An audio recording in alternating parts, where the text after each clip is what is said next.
ٹھیک ہے. دیکھیں اللہ تعالیٰ کا کوئی بھی حکم نا بغیر حکمت کے نہیں ہے. تو یہ سب کچھ ایسے تھا. کچھ لوگ ایسے تھے ان میں کہ ان میں سے جیسے کچھ لوگ ان میں سے نا ایک مرتبہ حضرت عبداللہ بن عمر کے پاس آئے. ٹھیک ہے. تو اس شخص نے حضرت عبداللہ سے کہا کہ ہمارا پیشہ پہلے سے ہی ایک ہے کہ ہم کرائے پر اونٹ چلاتے ہیں. ٹھیک ہے.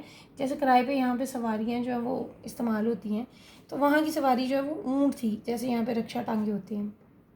تو کچھ لوگ ہمارے اونٹ حج کے لیے کرائے پر لے جاتے ہیں، ہم ان کے ساتھ چلے جاتے ہیں اور حج کر لیتے ہیں. تو کیا ہمارا حج صحیح نہیں ہوگا؟ تو انہوں نے فرمایا کہ اللہ کے نبی کے پاس بھی ایک شخص آیا اور اس نے یہی سوال کیا تھا جو تم کر رہے ہو. آپ صلی اللہ علیہ وسلم نے بھی ابھی جواب نہیں دیا تھا اس شخص کو کہ یہ آیت نازل ہو گئی تھی لیسا علیکم جناح، کر سکتے ہو، جائز کاروبار ہے وہاں پر. پھر آپ نے اس شخص کو بلایا اور کہا کہ تمہارا حج صحیح ہے. تو یہ آیت جو ہے نا، یہ سہولت پیدا کر رہی ہے کہ حج واقعی عبادت کا نام ہے اور عبادت خلوص کے ساتھ ہوتی ہے. لیکن اب اگر اس میں ضروریات زندگی کو پورا کرنے کے لیے کوئی ایسی چیز ہے تو اس میں کوئی حرج نہیں ہے. دل اللہ کی طرف ہونا چاہیے بس. ٹھیک ہے.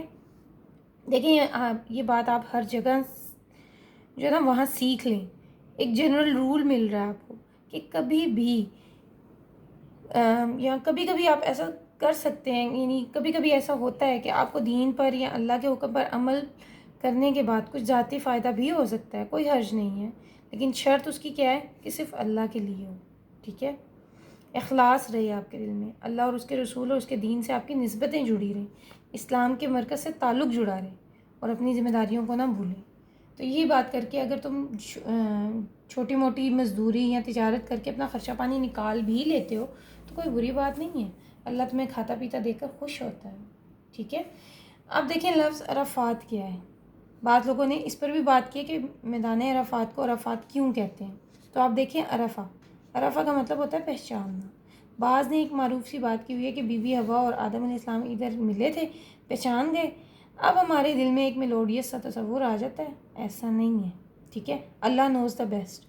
بعض جدہ لفظ جو ہے اس میں کہتے ہیں کہ اماں حوا جو ہیں ان کو جب آسمان سے نیچے بھیجا گیا تو وہ جدہ میں آئیں، تو جدہ کی نسبت ان کی طرف کرتے ہیں. تو یہ باتیں نہ کوئی اس وقت تھا جو دیکھتا یا سنتا. ٹھیک ہے. اور نہ کسی کو پتہ ہے. اللہ نوز دا بیسٹ. اللہ تعالیٰ کو بہتر پتہ ہے، اللہ تعالیٰ خوب جانتا ہے. ہمیں بس اتنا پتہ ہے کہ اللہ تعالیٰ نے عرفات کے میدان کو معرفت کا ذریعہ بنایا ہے. یہاں اللہ سے ملاقاتیں، اللہ کی رضا ناراضگی، اللہ کی بات، یعنی بندے کو اللہ کا قرب مل جاتا ہے. ٹھیک ہے. زیادہ سے زیادہ آپ یہ کہہ سکتے ہیں کہ بندہ، آپ دیکھیں کتنے لوگوں کو ملتا ہے. کئی لوگ ایسے نہیں ہیں جو کئی سال جو وہ آپس میں نہیں ملتے، لیکن عین عرفات کے میدان میں مل جاتے ہیں. تو اللہ تعالیٰ نے اس کا نام عرفات کیوں رکھا یہ ہمیں نہیں پتہ. ہاں یہ ضرور پتہ ہے کہ وہاں جا کر اللہ کی معرفت، اللہ کا قرب ضرور ملنا چاہیے اور انسان اللہ کی مرضی کے ساتھ جینا سیکھے. اچھا، یہ میدان جو ہے مکہ سے تقریباً 9 میل کے فاصلے پر ہے. 9 ذی الحج کو حجاج جو ہے وہ اسی میدان میں جمع ہوتے ہیں. اگر امام کے ساتھ ظہر کی نماز پڑھیں تو ظہر اور سے اکٹھی پڑھنی پڑتی ہے. ٹھیک ہے. اب آپ اس بات کو بھی دیکھیں، گئے ہیں حج کرنے اور نماز تو اور مختصر ہو گئی ہے، اوپر سے ادھر عین مغرب کا وقت ہے. عام دنوں میں مغرب کی نماز جو ہے وہ آپ دیکھیں فوراً پڑھتے ہیں ہم. ٹھیک ہے. یہ عبادت ہے اور ادھر نہیں پڑھنی. تو پھر یہ یاد رکھیں کہ نماز میں کچھ نہیں ہے، نہ ہی مغرب کے وقت میں کچھ رکھا ہے. اصل حکم ہے اطاعت کا. جب کہا پڑھنی ہے تو پڑھنی ہے، اور جب کہا نہیں پڑھنی تو سب اٹھ کر چل پڑتے ہیں مزدلفہ کی طرف. ٹھیک ہے. وہاں جا کر رات دیر ہوئی ہوتی ہے اور مغرب اور عشاء اکٹھے پڑھتے ہیں. اصل میں اللہ تعالیٰ کہتے ہیں کہ اپنی مرضیاں چھوڑو. ٹھیک ہے. تمہیں اللہ کے حکموں کو ماننا آ جائے، اللہ کے حکموں کو سمجھنا آ جائے. یہی بات آپ کے اور میرے لیے بھی ہے کہ بحثیں نہیں کرنی چاہیے. ٹھیک ہے. پھر اس کے بعد آپ دیکھیں کہ عرب لوگوں نے حج کو تفریح کا ذریعہ بنا لیا تھا. بیٹھتے اپنے بزرگوں کی باتیں کرتے، میرا دادا ایسا تھا، میرا پردادا ایسا تھا. تو اللہ تعالیٰ فرماتے ہیں کہ وہاں اللہ کا ذکر کیا کرو اور ویسا ذکر کرو جیسا ذکر کرنا تمہیں سکھا دیا. خوب دعائیں کرو، اللہ کی بڑائی بیان کرو. تم اپنے آپ کو وہاں دیکھو. ٹھیک ہے. یہ خاص طور پر مزدلفہ میں جو مغرب اور عشاء کی نماز ادا کی جاتی ہے نا، اس کی طرف اشارہ ہے. اللہ کے نبی اس رات دعائیں مانگتے، فجر کے بعد طلوع آفتاب تک آپ ذکر اللہ میں مصروف رہتے.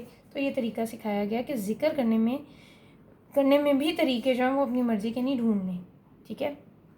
پھر فَإِذَا أَفَضْتُم مِّنْ عَرَفَاتٍ، جب تم پلٹو تو کیا پتہ چلا کہ جب حج ایک مرتبہ شعور کے ساتھ ہو جائے گا نا تو اس کے بعد انسان کی زندگی میں ضرور تبدیلی آئے گی۔ مشعر الحرام وہ جگہ ہے جو عرفات میں ایک مسجد بھی ہے، ٹھیک ہے۔ وَاذْكُرُوهُ كَمَا هَدَاكُمْ، اس سے اب کیا پتہ چلا کہ ذکر کے خود ساختہ طریقے بھی ٹھیک نہیں ہیں، ٹھیک ہے۔ ویسا ذکر کرو جیسا آپ کو کہا گیا ہے یا جیسی آپ کو ہدایت کی گئی ہے یا جیسا آپ کو سکھایا گیا ہے۔ تو اللہ تعالیٰ سے دعا ہے کہ اللہ تعالیٰ ہم سب کو عافیت دے۔ اب اس میں میرے آپ کے لیے کیا سبق ہے؟ پابندیوں کو برداشت کرنا سیکھیں، رولز اور ریگولیشنز کو فالو کریں، منمانی نہ کریں اور نہ ہی اپنی مرضیاں کریں۔ اللہ سے دعا ہے کہ اللہ تعالیٰ ہم سب سے راضی رہے اور ہمیں کسی بھی مشکل میں ڈالے ہی نہ، ہمیں کسی آزمائش میں ڈالے ہی نہ، آمین۔ وما علینا الا البلاغ۔ آپ سب کو میرے ساتھ رہنے اور قرآن سننے کا بہت شکریہ، جزاکم اللہ خیرا کثیرا۔ اللہ سے دعا ہے کہ اللہ تعالیٰ آپ کو اس کا بہترین اجر دے۔ السلام علیکم ورحمۃ اللہ وبرکاتہ۔